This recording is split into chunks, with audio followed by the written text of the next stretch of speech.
Counsel, you ready to proceed? Yeah. Yes, Is the people moving back to 295 2015 second? we do. Ms. Mortale, have you had an opportunity to review the probation report? Yes, I have. Is there any legal reason why section may not be closed today? No, I just, for housekeeping, there's one issue I'd like to point out in TSR. On page 2, it says that there was no alcohol used during the offense, and so I think that should be amended. We should say that there was alcohol used in the offense. Both Mr. Viafor and Ms. Graswald were drinking that day, and I think that that's important. It's an important change. Any other changes that we have or any amendments, we would just make a written amendment. But we're ready to go forward. Mr. Byrne, any further comments on that regard? No, Your Honor. Let's proceed. Are there any other legal reasons why sentence may not proceed today? No, Okay, are you ready to sentence today? we are. Thank you. People have recommendations. Yes, thank you. Your Honor, we will have reviewed the PSI in this manner and review the kind of tax savings which the people draw close attention to and of which there are many. The crime victim impact statement reflects that on April 19, 2015, the defendant, through her criminal negligent actions, left this world in a lesser place because her actions on that day caused the death of Vincent Viafor. Vincent Viafor was a beloved son to Mary Ann, who was a beloved brother to Laura, who was a beloved uncle, who was a beloved cousin. And he was, in the truest sense of the word, as reflected in the crime victim impact statements and as reflected in everybody that I've spoken to that has had contact with him. He was a good person. He was a decent person. He was a true friend. We should all be as lucky to have a good and decent person in our lives, and as true a friend as Vincent Viafor was to all the people whose lives he touched. And on April 19, 2015, he died as a result of drowning due to the actions of the defendant, the criminally negligent actions of the defendant. She admitted on July 24, 2017, that her criminally negligent actions caused his death. She pled to criminally negligent homicide. It's an E as an Edward felony pursuant to the plea agreement. We expect Your Honor to sentence her today to the maximum under that plea agreement and a maximum sentence under an E felony, which is 1 1/3 to 4 years in state's prison. The people ask Your Honor to sentence her accordingly today, pursuant to her plea and pursuant to the agreement. Before completing the people's remarks, the people ask Your Honor to hear from Laura Rice, Vincent's sister. Can I call her up, Your Honor? Yes, you may, Mr. Byrne. Thank you.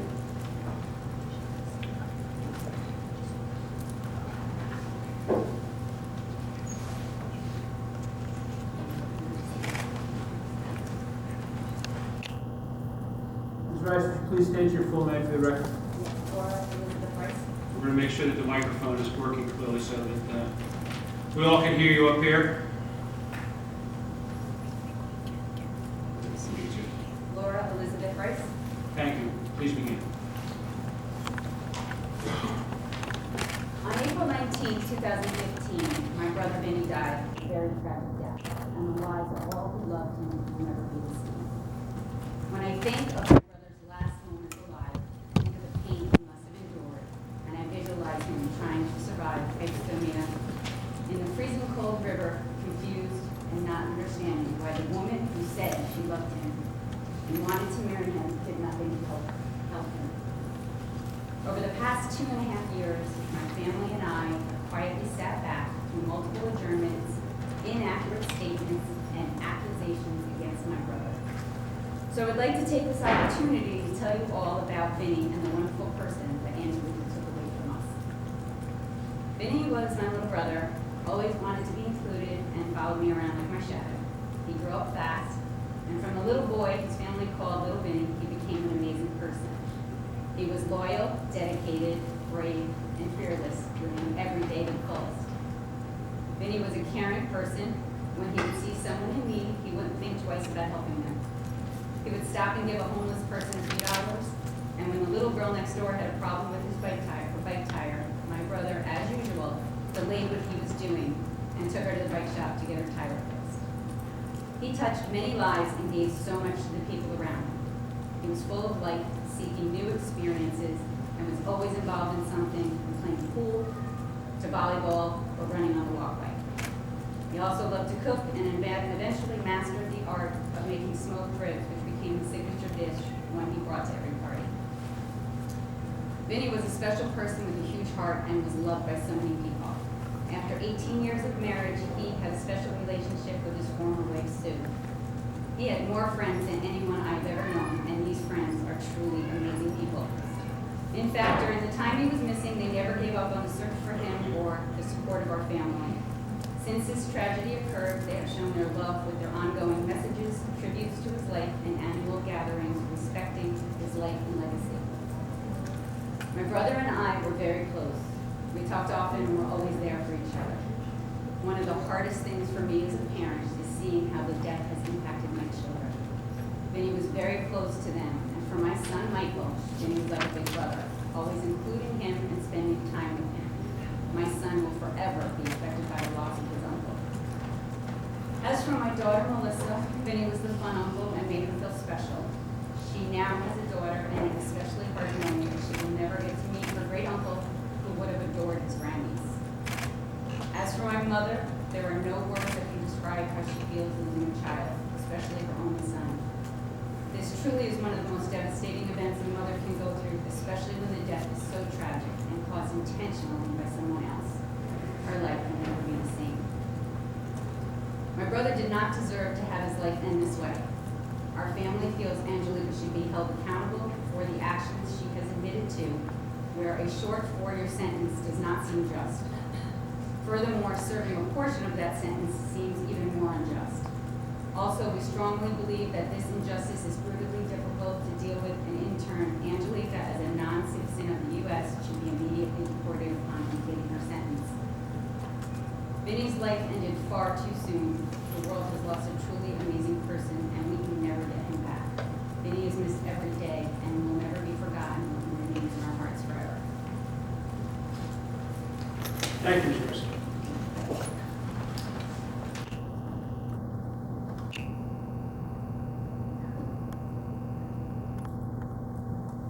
Your Honor, the people ask this court to hold Lieutenant accountable for criminally negligent actions and sentence her to 1 1/3 to 4 years in action under criminally negligent homicide. Thank you. Thank you, Mr. Byrd. Mr. Portale. No, thank you. Mr. Graswald, you have the opportunity to address the court on your own behalf if you would like to add anything at this time. No, thank you, Judge. I'd like to hear from her.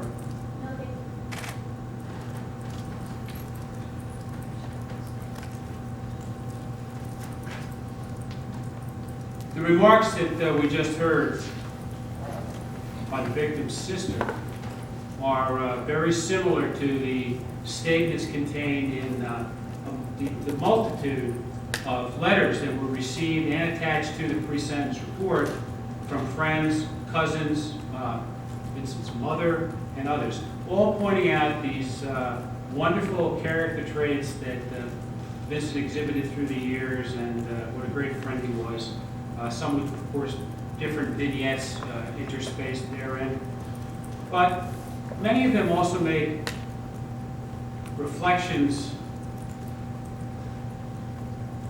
in hindsight about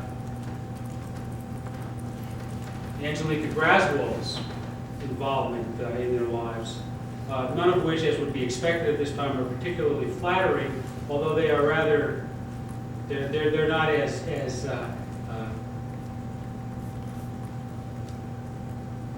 venomous as you might expect people in this situation to be. But what they show is, and I don't claim to be a psychiatrist or a psychologist, is certainly some type of a narcissistic personality disorder. You pled to something that not necessarily an intentional act that you committed, but that you failed to perceive the substantial and unjustified risk of death inherent in your actions. Was it removing a plug from the kayak, which appeared to have been done months, a long time before this? Was it tampering with the clip on the paddle? Not really. It was the immediate acts of you being in your canoe and Vincent floundering in the water and not taking any steps to try to help him. Whether you froze, whether some of the statements you made during the long statement that you gave to the police, of being tired of the relationship, or whether it was that or a combination of everything else, it just shows that you were the kind of person, you certainly have a lack of understanding of other people's feelings. Appears to me you have an excessive need for admiration.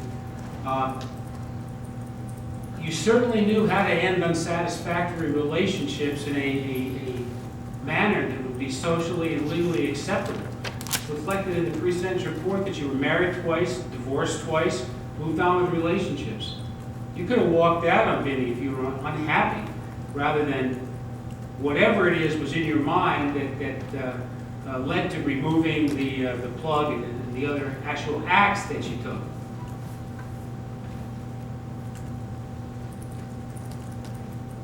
This plea agreement was hammered out for a number of reasons,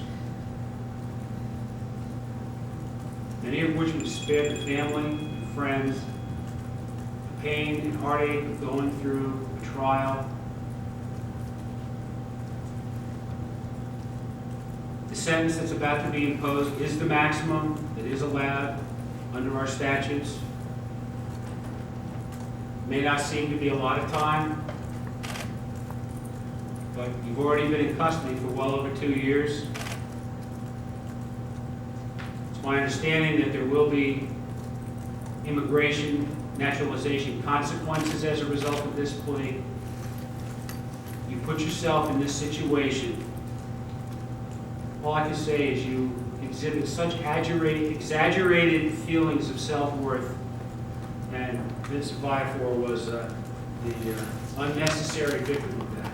It is the sentence of judgment of the court that you were committed to the care and custody of the New York State Department of Corrections and Community Supervision to serve an indeterminate sentence, the maximum of which shall be 4 years, the minimum 1 1/3 years, with credit for time served, a $325 surcharge, $50 DNA fee, and a fine of $5,000. Foregoing constitutes the sentence of judgment of the court. Mr. Graswald, you have the right to appeal to the television second department within 30 days. In addition, upon proof of financial ability, the state counsel will get costs and expenses of the appeal. You have the right to apply to the television first side of the council. And for each prosecute the appeal as one person and dispense with the credit. The Airline Division is located at 45 Over Place, Brooklyn, New York, 11201. Your Honor, Yes, Mr. Portella? can we approach briefly? No. Well, Put it on the record if you want to say. Fine. I'm confused about the $5,000 fine. That was not part of the resolution. We had negotiated. My agreement was only as to time, as in incarceration. Well, Never then came you up, had never said- came up. Well, never came up. So, you know, when we pled guilty in resolution of this case, we anticipated that you had set forth everything that Your Honor was going to include in your Mr. sentence. Portella, you can follow whatever other remedies you think are appropriate. That's the sentence that's handed down tonight. Thank you, Judge. 1 second, please.